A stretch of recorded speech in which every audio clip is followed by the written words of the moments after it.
ఉన్నది. హల్లెలూయా.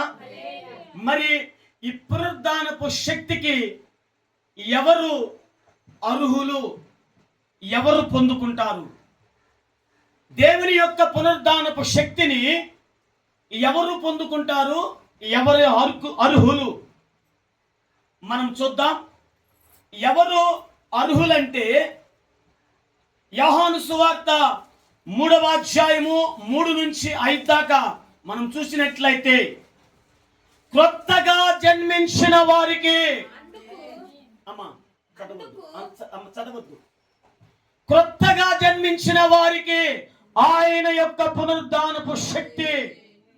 మరి రెండవదిగా, పాప క్షమాపణ నిమిత్తము ఎవరైతే పశ్చాత్తాపం పడతారో వారికే పునరుద్ధానపు శక్తి. మరి రెండవదిగా, జీవితాన్ని ఎవరైతే యేసు క్రీస్తుకి సమర్పిస్తారో వారికి మాత్రమే పునరుద్ధానపు శక్తి. మూడవదిగా, విశ్వసించు ప్రతి ఒక్కరికి ఆయన పునరుద్ధానపు శక్తి. ఆత్మను గూర్చిన వాగ్దానము కూడా విశ్వసించు ప్రతి ఒక్కరికి పునరుద్ధానపు శక్తిని అనుగ్రహిస్తానని దేవుడు వాగ్దానం చేసి ఉన్నాడు. ఆమేన్. మరి నాలుగవదిగా, క్రీస్తు శ్రమలలో పాలివారస్తులైనందరికీ. హల్లెలూయా.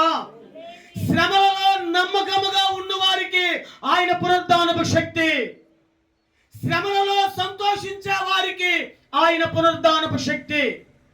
మరి ఐదవదిగా, జయించు వారికి.